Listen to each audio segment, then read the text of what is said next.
Everybody hear me? I want to thank y'all for having me. Robin called me a few weeks ago, or sent me an email a few weeks ago asking if I'd be willing to come speak to y'all, and so I appreciate the invitation, and I think this is a good opportunity to get our message out there. I think it's often misunderstood, so I think this is the best way to communicate what we really are about, not on a blog or on Facebook or in just the gossip circle. So I really do appreciate y'all giving me an opportunity to come out and speak to you. I want to cover real briefly. I'm not going to dwell on this, but if you've been following, there's an article in Southeast Sun this morning. There was we did a blog post this weekend about it.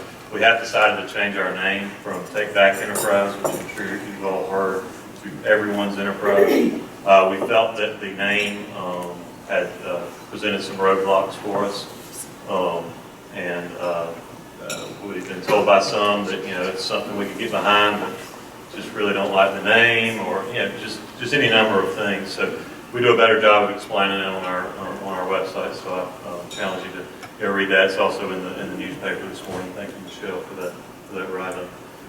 So moving on.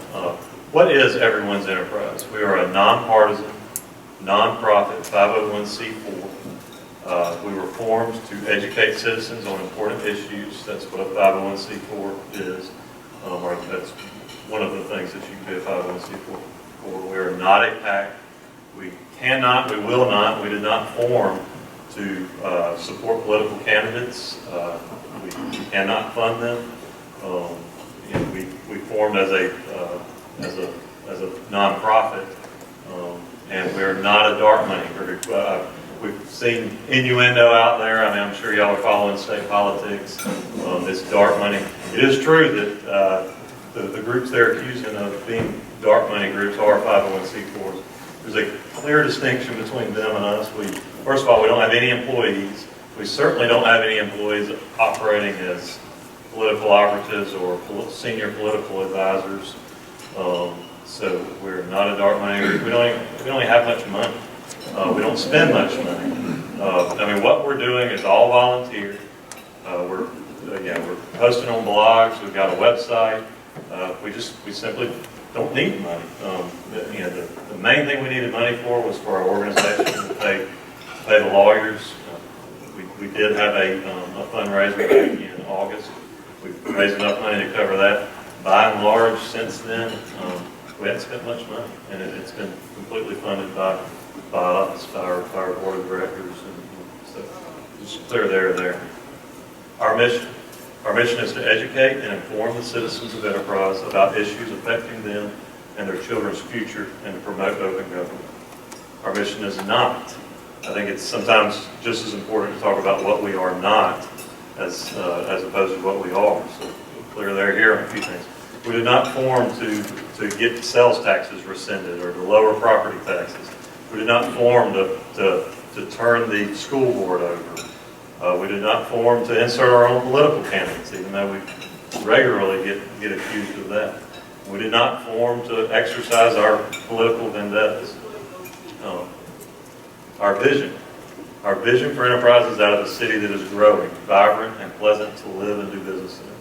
We believe our government officials should respect all citizens and businesses and should be accountable to them. We believe our city government should seek to be open in all it does and should seek to educate the public about all of its activities.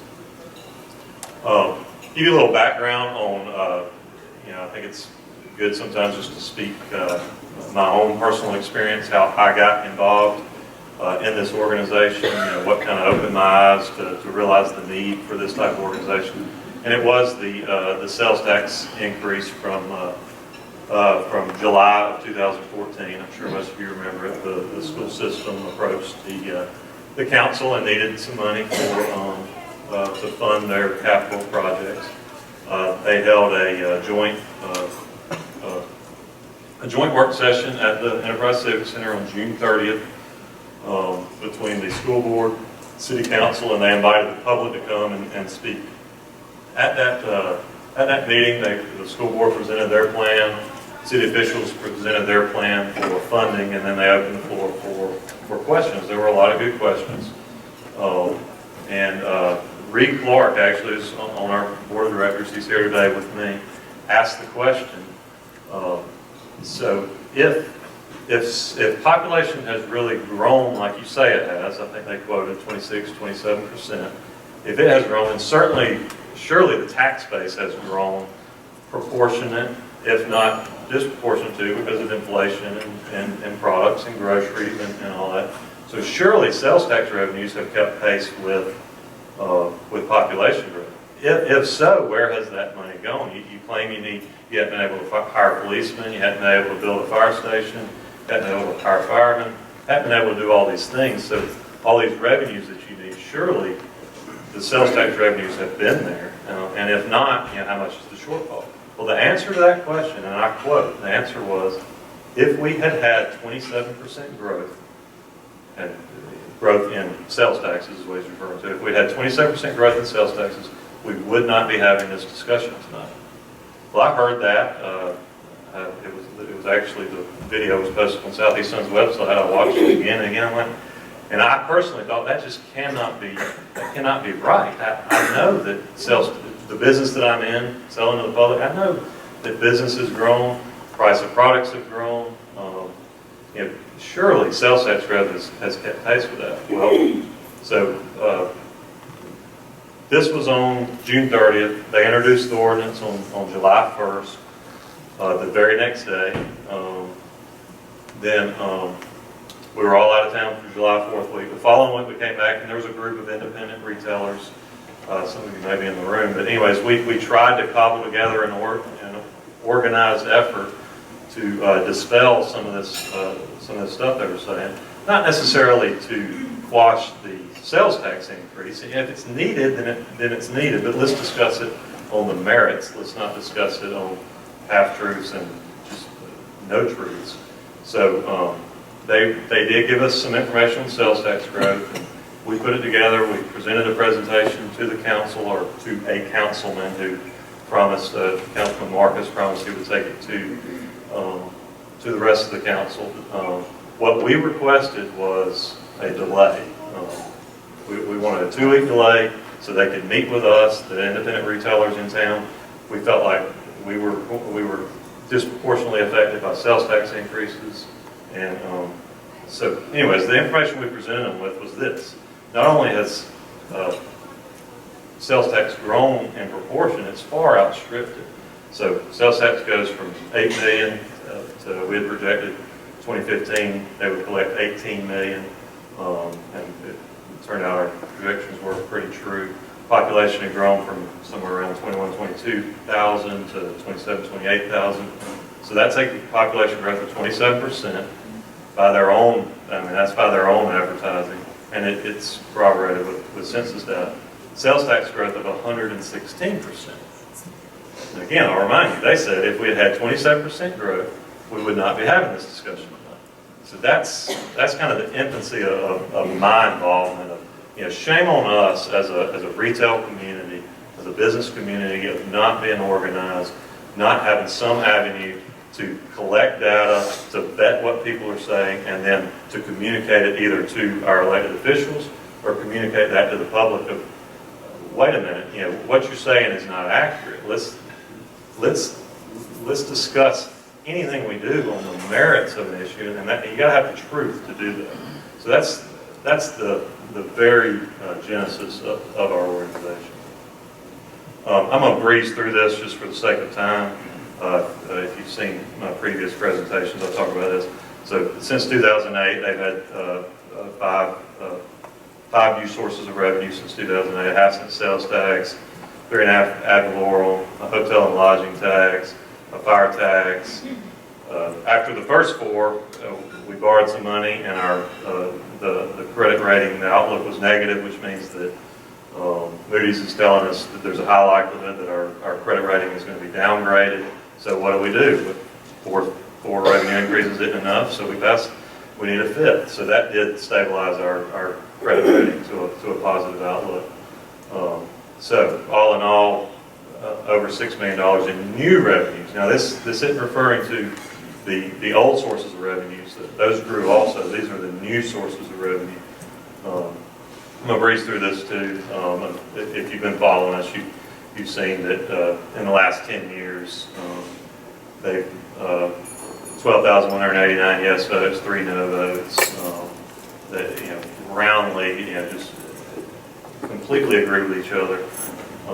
Very little public deliberation, and that became very evident when I became intimately involved in this sales tax issue. That they just were not going to discuss these issues in public, in front of, with each other. Don't know where the decisions are being made, but somehow, some way, they're coming to almost unanimous consent every single time. 3 exceptions in the last 10 years. All right, our request.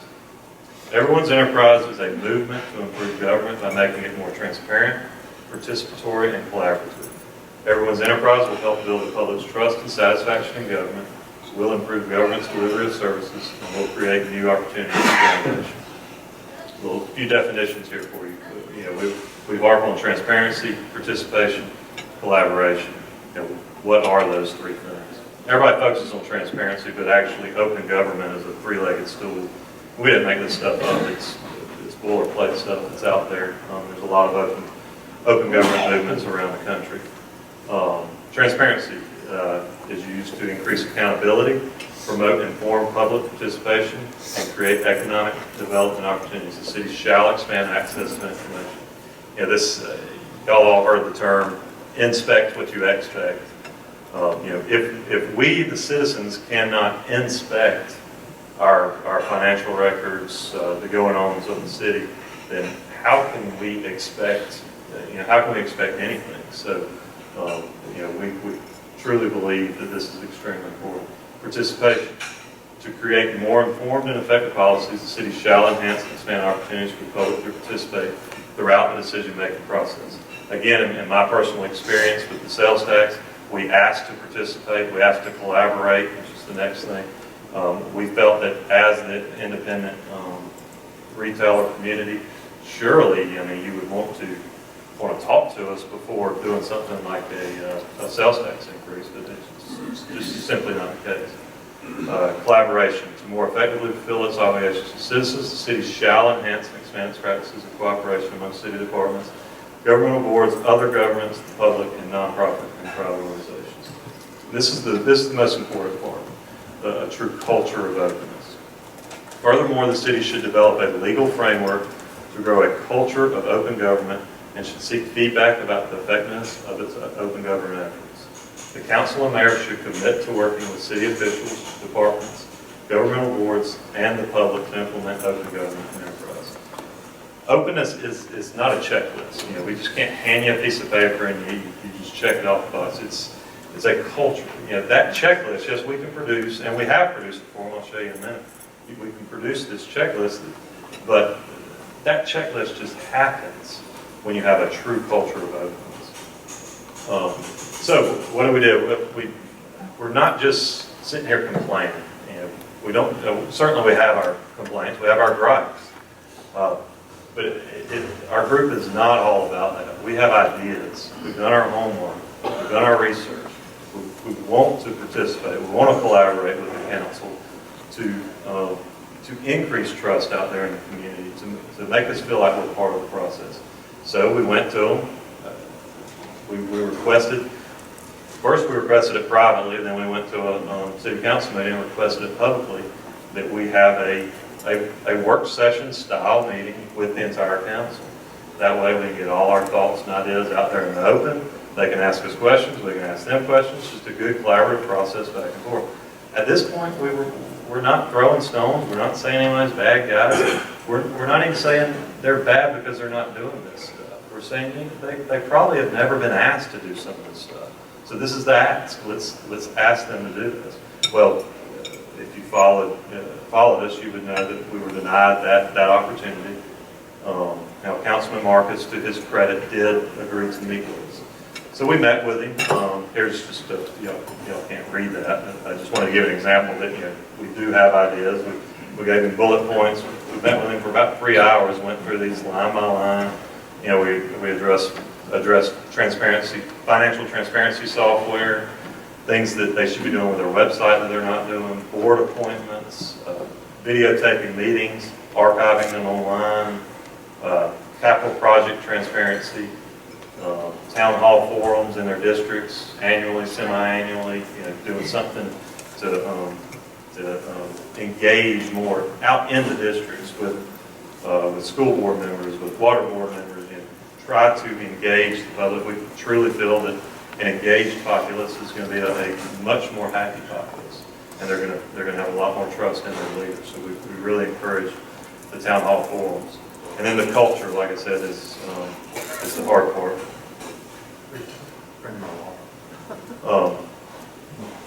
Sorry, I'm on allergy medicine. Got some run.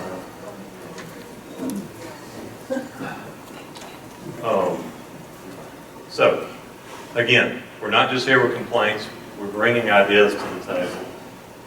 They're just, for the most part, not really interested in hearing. But to their credit, there have been some improvements made. We asked for council meetings to be streamed online, archived online. They did grant that request. I challenge you to, first and third Tuesdays of the month, watch those meetings. You can go all the way back. I think they started in October, so you can watch them. They have put more minutes of council meetings and work sessions online. They've got them back to 2008. And in our opinion, there's no practical reason to stop at 2008. These are simple PDF files. You just post them online. It literally takes seconds.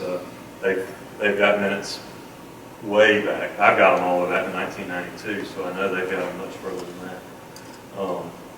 The summary budget is online. It's not a very detailed budget, but it is online now after we requested that.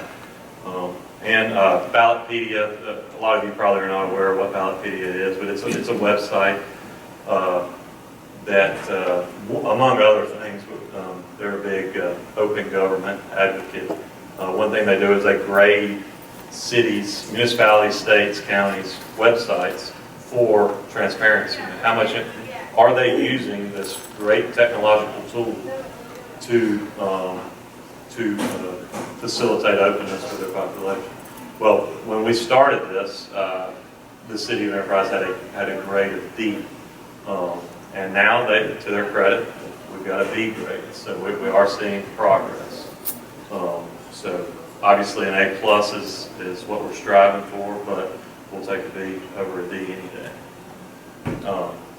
But we've still got plenty of work to do. Like I said, we have made progress, but we really think, our ultimate goal is that culture of openness. It's not working down this checklist. We feel if you'll just skip to the bottom, go ahead and take care of the culture, the checklist will take care of itself. So we feel like we've still got plenty of work to do. One example, and I'm not going to give you all the examples, but I'm going to give you a couple of examples here of things that we're still looking for that are part of this checklist, and then contrast that with what's actually happening. So we're looking for a financial transparency website. This has been one of the big things we're after, or that you've heard a lot about. OpenGov is an example. The state of Alabama has their checkbook online. Can't think of what it's called, but that's another example of transparency software. And even being more free with public records. We've, as recent as January, have visited the council meetings asking for them to ease their restrictions on things like general ledger records request. We requested a lot of information from them. And we admit it's a lot of information. We requested their general ledger all the way back to 2000, 2001. Of course, we would take them a year at a time, and they know that. We included that in our request. But while it is a lot of information, with today's accounting software, today's computers, storage devices, Dropbox programs, things like that. While it is a lot of information, it's just not that difficult to disseminate. It's extremely easy. I mean, anybody in business knows that this stuff is pretty easy. You can get a lot of information out of accounting software very rapidly. They wanted to charge us $7,500 for the information. And this, I mean, we're talking about burning a CD. I mean, all fit on a CD or email it to us. And I mean, at one point back in 2014, I visited Steve Hicks' office to get some information on an audit, and I didn't know which pages I needed, so I just went down there, and I was just going to take some pictures of the pages I needed. Pull my phone out, start to take a picture, get a hand in front of the phone and say, I was told not to allow you to do that. You know what I mean? You know, is that communicating a culture of openness? I found out since that there's actually an Attorney General's opinion on that. I wish I'd known that at the time. I was just completely shocked. And it's not like my iPhone is going to damage the public document, but they wouldn't let me take a picture of it. They were going to force me to pay for that document. So we think there's a lot of ground to be made there in the public records request. Here's an example of the OpenGov we're asking for. I was quoted actually. I was given a demo of OpenGov, $7,500 a year for a budget the size of enterprise. We had asked the city to budget $10,000 just to cover any implementation costs. We were denied that request. Video work sessions and other city board meetings. That's something we've requested and have thus far been denied. At least give us a video of the city council work sessions. But you know, we think that you know, a lot of important decisions are being made. You know, a lot of our livelihoods are being discussed, or our property rights, you know, are being discussed in these meetings. You know, we feel that we have a right in 2016 with the technology available that there's really no practical reason for these meetings not to be being archived in some way, that we can visit a website and say, you know, what happened in that water board meeting in October? You know, I was there, but I can't remember, or I wasn't there. I was told I should have been there because I was out. You know, you should be able to go back and watch and see what was discussed.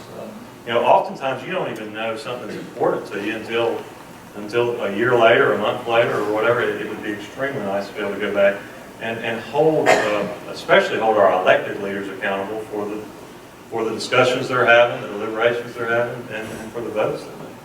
But they have thus far denied our request on that. So you might ask, well, why is it important, Turner? I mean, aren't we nitpicking a little here? But why is it important that we record work sessions? You know, what do you hope to accomplish by having financial transparency software, or or prevent? You know, this is enterprise. You know, everything's fine. Well, I'll just give you a little example here, and you know, some will accuse us of nitpicking, but you know, this is an example of some things that can be accomplished when there's at least the sense that that there is no openness, that nobody's going to hold me accountable, that we can just do whatever we want. So we'll talk about the mayor's car allowance. In 2003, this is pre-Mayor Boswell, the car allowance was $5,400. 2004, the next year, the first year he was in office, it was raised to, these are annual fees, annual reimbursements, $5,940. 2005, it was raised to $9,600. 2008, it was raised to $12,000. 2012, raised to $18,000 a year. Now, you know, most reasonable people understand that it does not cost $18,000 a year to keep a vehicle on the road. That is a 233% increase. So the council thought that $5,400 was reasonable. This is the same council, by the way. Thought that $5,400 was reasonable in 2003, and $5,940 was reasonable in 2004. But somehow we wind up with a 233% increase. For a point of reference, the IRS mileage rate over that same period of time is up 54%. Most of your familiar with the IRS mileage rate. That's the maximum amount that you're allowed to be reimbursed and not have any tax implications per mile. This is the actual ordinance, just so you all know we are sourcing this stuff. We're fine. $1,500 a month. Oh, and one other thing was added in 2012. So I told you what the changes were made, as far as the actual allowance. But one other change was made in 2012 where he was actually given permission to use a city vehicle. So he gets the $1,500 a month, $18,000 a year. He also has use of the city vehicle from time to time for travel related. Where that language had not been included until 2012. So, one thing y'all might ask is, well, yeah, maybe it's reasonable. Maybe he's, you do the math at 55.5 cents, that's about, I think it's 3,000 or 4,000 miles a month at the maximum amount, 120 miles a day or something like that. But so I polled the 5 cities closest in size to Enterprise to see what their allowances were. Enterprise obviously leads the way. Homewood was 0. They do give the mayor a city vehicle. Overlake was 0. They give them a city vehicle. Athens was 0. Give them a city vehicle. Alabaster gives $7,200, but no city vehicle. Daphne, no money, no city vehicle. He is reimbursed if he uses his personal vehicle for city business. He fills out a form like probably many of you do, and are reimbursed at the IRS allowable rate. So why are they doing this? Well, the simplest explanation is this is the easiest, most politically expedient way to give the mayor a raise. It's not very popular for politicians to get raises. I personally don't really take issue with politicians getting raises, but there are processes and procedures in place to give the electorate, the voters, the right to vet those raises. The spirit of the law says basically that there should be a process in place to allow the voters to vet those raises in something called an election. This is from the League of Municipalities website. These are the recommendations, and they cite the Alabama Code. But basically, salaries of municipal elected leaders are fixed by the council at least 6 months prior to each municipal election. So to keep it simple, February before an August election, if they're going to give themselves a raise, they've got to do it prior to February of an election year. So what that does is, it keeps them from ramming something through after qualification, and all that. So like I said, it allows us, the electorate, to vet those raises through an election. So it's probably a very effective tactic at keeping salaries reasonable.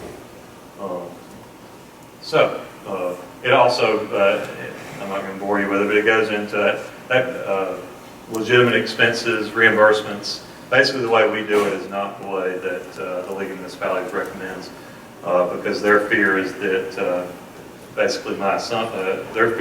my assumptions are valid, that if the mayor is not forced to actually be reimbursed for actual expenses, then what they'll do is they'll use these expense reimbursements as salary, and it says right here that that should not be done. So you ask, what was the process that these increases were made? Well, we'll talk about the most recent one as an example. Of course, there's a story for each one, but I'll tell you the story on the most recent one in 2012. So we had elections in August 28, 2012. After those elections, our current council and the mayor were all elected or re-elected. Then there was a work session, an organizational work session on October 1st, 2012 at 5:30. About 2 hours and 10 minutes into that work session, they called an executive session. Many of you know what executive session is where everybody leaves the room. They can discuss things. Oh, it's allowed under law. They can discuss things. There's a list of things they can discuss. And then, so 2 hours, 10 minutes into this night meeting, they adjourn into executive session. Typically, the executive sessions are at the ends of the meetings. Everybody in the room gets up and goes home. That's what happened here. There was no press, no members of the public left in the room when they reconvened at 8:40 at night. That's when they discussed the vehicle policy. That's what they called it, was a vehicle policy, not a reimbursement policy or a mayor's vehicle allowance. They called it a vehicle policy and a few other items, and they adjourned at 9:15. There was no press, no members of the public in the room. Then the first council meeting after that, that included the new council, the organizational meeting, where they were sworn in, and they do all sorts of laundry list items that they do every. They approved the credit card policy, the rules of the council, all these things. Well, they also approved the vehicle policy, and it passed unanimously. This is the vehicle policy. This is the wording that's used in the minutes. The President introduced and called for consideration of Ordinance 110512C, providing for the assignment of vehicles to officials and employees. I mean, when you read that, do you read the mayor just got a $6,000 raise, or the mayor is getting an $18,000 a month, $18,000 a year vehicle allowance? No, so make no mistakes about it. This was a $6,000 raise. It circumvented state law and was facilitated by a lack of openness. Not saying it broke state law. It circumvented state law. I have no idea if it broke the law or not. But this was all done after an election. And the spirit of the law says that those raises should be vetted by the election process. This was not. This was done in the very first meeting after the election by the new council, within minutes of them being sworn into office.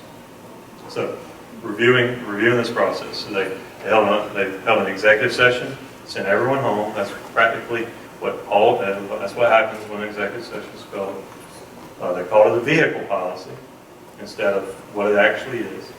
There's no video or audio that we're aware of this meeting. And obscure minutes make it impossible to discern what was actually discussed. So if you're just reviewing minutes, all you see is vehicle policy. You've really got to dig down deep to know what exactly happened at these meetings. All this was accomplished as minutes into the new term, instead of 6 months before, as is required by the spirit of the law. Again, that's what we feel is the intent of the law. This should have all been done back in February. And the way the ordinance reads now, he'll get if nothing else is done, he'll get another increase in November, consistent with the increase in the Consumer Price Index. So he'll probably get a 5 or 6% increase in November. So again, not to nitpick on a vehicle salary. I mean, is an $18,000 a year vehicle salary going to put the city under? Absolutely not. We've got a $54 million budget. $18,000 is really not that much money, and I'm not opposed to him getting the money. But it should be, if it's a salary, then let's call it a salary, and let's put it in a salary where all of us know what it is. This is one reason why openness is important. Moving on to one more example. Excuse me.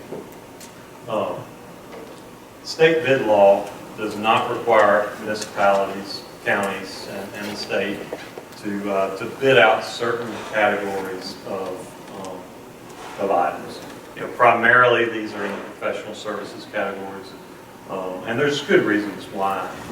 But some examples are accounting, engineering, architectural services, financial services.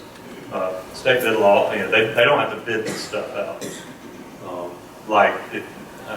There's thresholds on a lot of other stuff where if it's over a certain amount, you've got to bid it out. These types of items do not fall into that category. What we've advocated for in lieu of a bid process, and this would have to be done voluntarily by our city government, we've advocated for an RFP process to award these contracts. It's a request for proposal. So when they're going to engage somebody for these services, they would send out RFPs to all interested firms that are interested in making a proposal for. And then the city would they don't have to go with the lowest bidder. They can pick the best option. So that's what we've advocated for. One of the examples is the awarding of contracts to issue the city's bonds when we borrow money. That falls into the financial services category. It's a professional service. The city is not required to shop that around. They can just pick somebody and go with it. So to give you a little background on the enterprise's debt, we have $153 million in aggregate debt service. That's principal plus interest over the life of those bonds. 51 million of that is in interest. We pay the city of Enterprises 365 days a year, $11,225 per day in interest. Our debt per capita has gone from $668 in 2003 to $3,621 in 2015 to the most recent data that's available. And this information is all available in our bond filings. It's provided by the city. It's provided by the financial industry through the MSRB website. So it's all readily available. Every time we sell bonds, all this information gets refreshed. So that is a 442% increase in debt per capita since 2003. You know, we rail on Washington about spending and borrowing today. You know, to contrast that against the federal debt, it's up 139%, which is not good, but we're far outpacing that at 442% increase in debt per capita. And remember, this controls for population growth. This is not. It controls for. So as the people grow, then you divide it by more people. So this is every man, woman, and child and baby. So needless to say, we borrow a lot of money. I'm not here to debate whether we should or we shouldn't. I mean, a lot of these programs are very needful, and I'm sure most of us get behind a lot of them. But it's hard to argue that we don't borrow a lot of money. $153 million in debt service is a lot of money. Do we get the best deal? We as citizens taxpayers deserve to know whether we're getting the best deal. There should be a process in place to know that when we go borrow this money, are we getting a good deal? I think that's hard to learn. So let's look at our process for issuing bonds. How do we do it? And I'm picking on bonds because it's an easy one, but you can have this discussion in all the other categories that are not being bid out. So 2008 bond issue for school projects. This was the after the tornado. We passed sales tax increase, property increase, fund this bond issue. So we hired Fraser Lanier out of Montgomery, their investment banking firm in Montgomery, with no evidence of a bid or an RFP. So we didn't ask them to present on anything, and if you study the public record, Bob Young with Fraser Lanier just shows up one day and he's going to issue the bonds. What we found out since is that he flew the mayor and his wife, all expense paid, to New York City, paid for airfare, limousines, luxury accommodations, entertainment, meals. Then those expenses are folded into the issuing cost of the bond. So it's not like Fraser Lanier is paying for this. They're folding it into what we would call the closing cost on a mortgage, but they call them the issuing cost. Fold them in, and then we, the taxpayers, pay for these trips. And we could argue that the mayor's is a legitimate expense that the city can pay for, but I think it's hard to argue that family members fall into that category. So, we can excuse this maybe as an honest mistake, accounting errors, whatever. I'm sure there's plenty of excuses for it. Until, this was the easiest slide to make because I just copied it over and changed the date. 2009, same exact thing happens. Fraser Lanier hired, but no evidence of a bid. This is for some public works projects, sewers and water. Flew the mayor and his wife, all expenses paid in New York, airfare, limousines, luxury accommodations, entertainment, and meals. Expenses again folded into the issuing cost of the bonds and paid for by the taxpayers. So, do we see a pattern developing here? I think so. It happened 2 years in a row on 2 consecutive bond issues. I firmly believe it might still be going on today had Fraser Lanier not been audited in 2011. And by FINRA, that's the Financial Industry Regulatory Authority, and they were caught. Had they not been, what they got caught for was folding the cost back into and charging them back to the city. If they had not been doing that, then they would have never gotten caught. So I guess they got a little greedy. But they were fined $20,000 for providing, and these are their words, for providing an impermissible benefit to Mayor Boswell. This was covered by the Birmingham News back in 2011. The mayor and the city involved were not named. So, but if you dig deep, you find out that you read the investigation, only one mayor and one municipality was implicated, and that was our municipality. Our mayor were the only ones implicated. So, was he the only one who took the deal that Fraser Lanier was floating out there, or was the whole thing his idea? You know, I can't answer that question. But spin. They know about this. They know that I know about this. I'm sure they know that we feel it necessary to let the public know about this. So I'm sure that they've got some reasonable excuses. Accounting errors. The city was reimbursed after FINRA was busted. The city was reimbursed. They made honest mistakes. This whole thing is Fraser Lanier's fault. You know, these are some of the excuses that I can hear. But I want you to remember that FINRA investigated this. They heard all the excuses. You know they heard the excuses. They determined it was an impermissible benefit. They have subpoena type power with these investment banks. You know, if Fraser Lanier doesn't let them in their office and doesn't open their books, then they lose all their licenses and everything. So FINRA had the benefit of all that. Fraser Lanier was fined $20,000. This is a fact. There was a pattern of behavior, another fact. It happened in 2008 and 2009. And the reimbursements were only after they were caught. My question is, did the mayor turn around and reimburse Fraser Lanier? And here's another fact. Since that first flight, we have issued $102 million in debt service through this investment bank. Since that first trip, there's been no bid, no RFP. So are we getting the best deal on our debt, or are we just getting the best trips? All right, I'm going to conclude here. I'm sure there's some questions. Just want to, everybody has this sense that everything's on the outside. That's in Washington, that's in Montgomery. Everything at home, everything in my household, everything in my neighborhood, in my town, everything's hunky-dory. But if you look at some of the messes we're in Washington, whether it's the Hillary Clinton and her emails, the targeting of conservative groups by the IRS, these are transparency issues. Governor Bentley, I'm sure we all know about that. I'm sure this group knows about that. His burner phones and his dark money groups, these are transparency issues. What about here at home? Do we have transparency issues? And can that lead to some of these problems that we've got in Montgomery and Washington?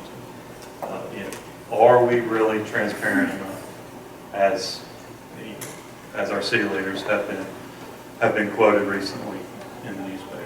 They say we're transparent enough.